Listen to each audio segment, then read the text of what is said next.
नमस्कार। बिहार का बादशाह में आपका स्वागत है। पहले चरण के चुनाव के लिए अब शोर शराबा खत्म हो चुका है, चुनाव होना है और इस बीच जो पहले चरण का मतदान के पहले ही चिराग पासवान ने एक ऐसे दांव चल दिया है जिसके कारण नीतीश कुमार की परेशानी दिन ब दिन जो बढ़ रही थी वो और ज़्यादा बढ़ गई है। नीतीश कुमार ने जिस तरह से भारतीय जनता पार्टी और लोजपा के बीच बिल्कुल दरार पैदा करने की कोशिश की, दोनों को अलग अलग तरीके से देखने की तैयारी की, वो सारी योजना उनकी फेल होती दिखाई पड़ रही है। और जैसे जैसे चुनाव नज़दीक आ रहा है और प्रथम चरण का चुनाव जब होना है, मतदान होना है, तो उससे पहले ही चिराग पासवान ने एक पासा फेंका और उसमें नीतीश कुमार बिल्कुल फंस के रह गए। चिराग पासवान ने लोगों से अपील की और वो अपील थी भारतीय जनता पार्टी के लिए। चिराग पासवान ने बोला कि जिन क्षेत्रों में लोजपा का प्रत्याशी नहीं है वहाँ लोजपा के समर्थक भारतीय जनता पार्टी को वोट दें, लोजपा के समर्थक भाजपा को वोट दें। इसका मतलब है कि उन्होंने डायरेक्ट जनता को, अपने समर्थकों को, जो उनका वोट बेस है, जो कहा जाता है कि बिहार में 3 से 5% वोटर हैं जो चिराग पासवान का समर्थन करते हैं, तो वो चिराग पासवान ने अपने पार्टी के कार्यकर्ताओं को बता दिया, बस ये बिल्कुल निर्देश दे दिया, प्रथम चरण के चुनाव में भी जहां लोजपा का प्रत्याशी नहीं है वहां पर भारतीय जनता पार्टी को वोट दें।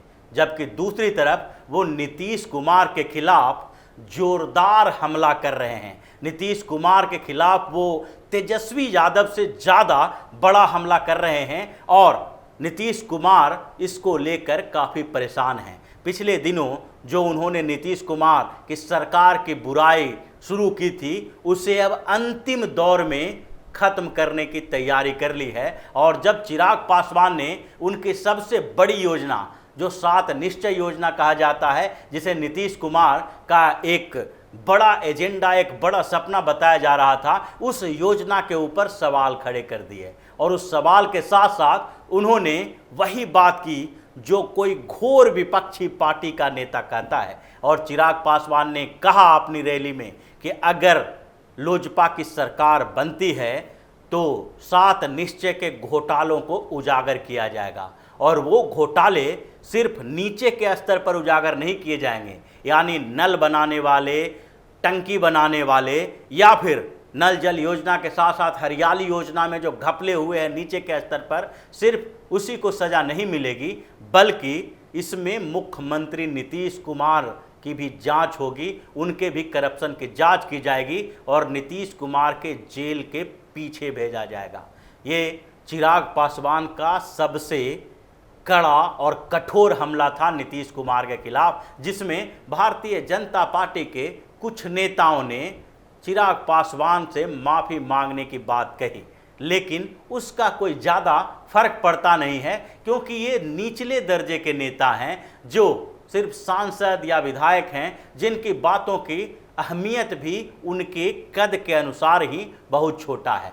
लेकिन चिराग पासवान ने जो भारतीय जनता पार्टी और जदयू के बीच एक चुनाव किया है, उसके कारण नीतीश कुमार को बड़ा नुकसान होता दिखाई पड़ रहा है। क्योंकि भाजपा के लिए उन्होंने वोट मांगा तो दूसरी तरफ ये भी मैसेज दिया कि नीतीश कुमार की पार्टी को किसी तरह से इस चुनाव में हराना है। और जहां जहां लोजपा के प्रत्याशी खड़े हैं वहां पर भारतीय जनता पार्टी के जो कार्यकर्ता हैं उनको भी इस बात का संकेत दिया कि हम भाजपा का सपोर्ट कर रहे हैं और आप मेरा सपोर्ट कीजिए। जहां जहां लोजपा के कैंडिडेट जदयू के खिलाफ खड़े हैं वहां भारतीय जनता पार्टी के जो कार्यकर्ता हैं वो लोजपा के लिए काम करें, न कि नीतीश कुमार के लिए। हो सकता है कि कुछ क्षेत्रों में इससे एनडीए को नुकसान हो और लोजपा और जनता दल यूनाइटेड दोनों के कैंडिडेट हार जाएं, महागठबंधन के कैंडिडेट जीत जाएं। लेकिन जो कन्फ्यूजन पैदा किया है चिराग पासवान ने, उससे नीतीश कुमार की परेशानी तो बढ़नी है, क्योंकि भारतीय जनता पार्टी पर वो दबाव बना बना के यहाँ तक पहुँचे हैं।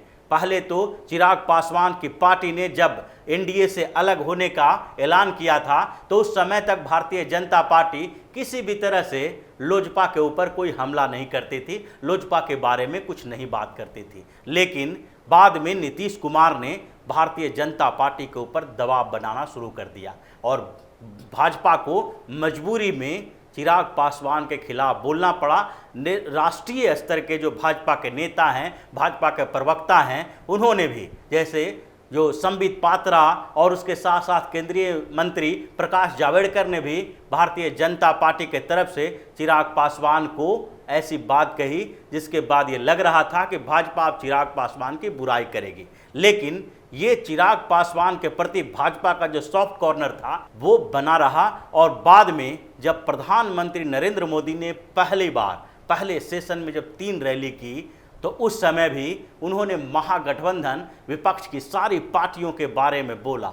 उन्होंने कश्मीर का मुद्दा उठाया, फार्म बिल का मुद्दा उठाया, यहाँ तक कि बिहार के विकास का मुद्दा उठाया और कांग्रेस और आरजेडी के ऊपर हमला किया।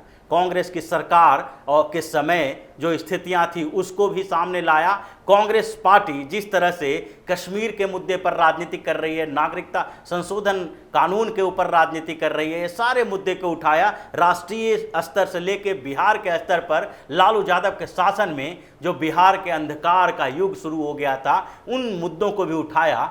लेकिन उन्होंने लोजपा के बारे में कुछ नहीं कहा, चिराग पासवान की आलोचना नहीं की। उन्होंने ये भी नहीं कहा कि चिराग पासवान को वोट न दें क्योंकि चिराग पासवान को वोट देने से एनडीए कमज़ोर होगी, एनडीए की स्थिति कमज़ोर हो सकती है। तो ये बात प्रधानमंत्री नरेंद्र मोदी ने नहीं कही और इसके बाद विपक्ष के कई नेताओं ने इस मुद्दे को उठाया। यहाँ तक कि असदुद्दीन ओवैसी ने भी प्रधानमंत्री से इस पर बात करने के लिए कहा और उन्होंने उनको निशाना बनाया कि आखिरकार जदयू के साथ खड़े होकर भी पीएम मोदी चिराग पासवान की आलोचना क्यों नहीं कर रहे हैं, चिराग पासवान के बारे में क्यों नहीं बोला। जबकि प्रधानमंत्री नरेंद्र मोदी ने अपनी रैलियों की शुरुआत में ही बड़े पासवान साहब यानी कि रामविलास पासवान की मौत को लेकर संवेदना जाहिर की, उन्हें बिहार का बड़ा नेता बताया और उनके बारे में कुछ जो श्रद्धांजलि दी जाती है उस श्रद्धांजलि में कुछ शब्द कहे। उन्होंने रघुवंश प्रसाद सिंह के बारे में भी कहा जो कि मरने से कुछ समय पहले आरजेडी छोड़ चुके थे और उनके बेटे अभी जदयू में हैं। लेकिन चिराग पासवान की पार्टी के खिलाफ उन्होंने कुछ नहीं बोला और इसके बाद भी ये सवाल उठने लगे। और जब पहले चरण का मतदान होना है तो उससे जस्ट पहले चिराग पासवान ने ये बात कह दी और अपने समर्थकों को ये जता दिया कि जहाँ जहाँ लोजपा प्रत्याशी नहीं है वहाँ पर भारतीय जनता पार्टी के लिए वोट दें। ये कहने में बहुत छोटा लगता है कि जहाँ जहाँ लोजपा के प्रत्याशी नहीं हो, लेकिन ये बात पहले ही तय हो चुकी है कि लोजपा उन जगहों पर अपना उम्मीदवार नहीं उतारने वाली है जहाँ पर भारतीय जनता पार्टी चुनाव लड़ रही है। भारतीय जनता पार्टी 110 सीटों पर चुनाव लड़ रही है जबकि जदयू 115 सीटों पर चुनाव लड़ रही है। और इन्होंने पहले ही बता दिया था चिराग पासवान ने कि लोजपा 143 सीटों पर चुनाव लड़ेगी।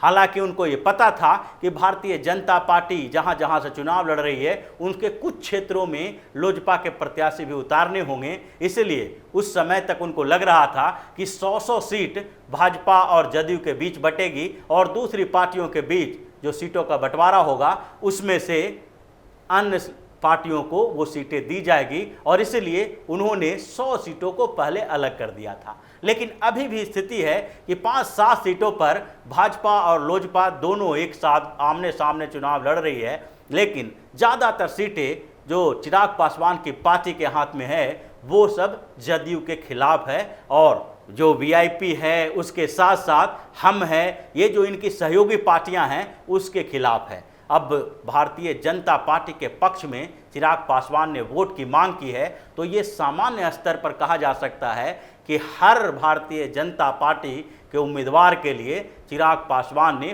प्रचार किया है और प्रथम चरण के मतदान से पहले लोगों को स्पष्ट कर दिया है कि अब भारतीय जनता पार्टी की सहयोगी पार्टी जो है वो चिराग पासवान की लोजपा है। लोजपा भाजपा से अलग नहीं है, लेकिन बिहार विधानसभा चुनाव में कुछ मजबूरियों के कारण वो एनडीए का हिस्सा नहीं बन पाई है। और चिराग पासवान ने शुरू में भी, जब नीतीश कुमार के साथ गठबंधन हो रहा था और एनडीए में उन्हें रखने की कोशिश चल रही थी, तो कहा था जेपी नड्डा से मुलाकात के दौरान या भारतीय जनता पार्टी के वरिष्ठ नेता अमित शाह से जब मुलाकात किए थे, तो उस समय भी उन्होंने कहा था कि अब भारतीय जनता पार्टी को बिहार में बड़े भाई की भूमिका में आनी चाहिए, यानी कि भारतीय जनता पार्टी को ज़्यादा सीटों की मांग करनी चाहिए ताकि नीतीश कुमार हमेशा उनके साथ दबाव की राजनीति न कर सकें। और दूसरे तरफ जब ज़्यादा सीटें मिलेगी तो ज़्यादा सीट जीत कर आएंगे। और भाजपा को भी अब ये कहना चाहिए कि 15 साल तक अगर नीतीश कुमार के नेतृत्व में वहाँ सरकार चल रही है, नीतीश कुमार मुख्यमंत्री बने हुए हैं, तो अब भारतीय जनता पार्टी को भी मुख्यमंत्री बनने का मौका दिया जाना चाहिए। लेकिन चिराग पासवान की वो बात भारतीय जनता पार्टी के नेता मान नहीं सकते थे, क्योंकि अभी जो विधानसभा चुनाव बिहार में होने वाला है उसमें भारतीय जनता पार्टी के लिए नीतीश कुमार भी एक बड़ी मजबूरी है। अगर नीतीश कुमार भाजपा के साथ नहीं होते हैं तो उनके पास आरजेडी के साथ गठबंधन बनाने का, कांग्रेस के साथ गठबंधन बनाने का विकल्प मौजूद है। और इसलिए भाजपा अलग थलग पड़ना नहीं चाहती थी, लेकिन उन्होंने चिराग पासवान को मैदान में अकेले डटे रहने के लिए किसी न किसी तरह से प्रोत्साहित किया। और ये बातें सामने धीरे धीरे आ रही है, जो प्रथम चरण के चुनाव से तुरंत पहले ही ये सामने बात आ गई। प्रथम चरण के मतदान से पहले चिराग पासवान ने ये बात स्पष्ट तौर पर कह दी कि जहां जहां भारतीय जनता पार्टी चुनाव लड़ रही है वहां पर उनके समर्थक भाजपा को वोट दें। और उन्होंने दूसरी तरफ इस बात का भी संकेत दे दिया कि जहां जहां लोजपा के प्रत्याशी हैं वहां पर जदयू के खिलाफ भारतीय जनता पार्टी के समर्थक उन्हें वोट दें। इसका मतलब है कि उन्होंने पूरी तरह से नीतीश कुमार के समीकरण को बिगाड़ के रख दिया है। और इस बिगड़े हुए समीकरण के कारण नीतीश कुमार काफ़ी परेशान नज़र आ रहे हैं। इस चुनाव के परिणाम के बाद उन्हें समझ में आएगा कि जो दबाव की राजनीति उन्होंने शुरू की थी वो कितना खराब था, और उस खराबी राजनीति के कारण ही उसका खामियाजा आज नीतीश कुमार को भुगतना पड़ रहा है। तो इसी तरह की खबरों के साथ फिर से हाजिर होंगे, तब तक के लिए बने रहिए हमारे साथ और देते रहिए हमें सहयोग, ताकि इसी तरह की खबर हम आपके लिए लाते रहें। धन्यवाद।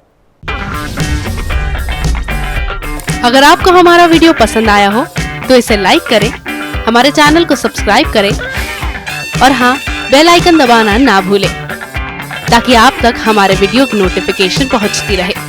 आप अपना सुझाव हमें कमेंट बॉक्स में दे सकते हैं। हमारे साथ जुड़ने के लिए शुक्रिया।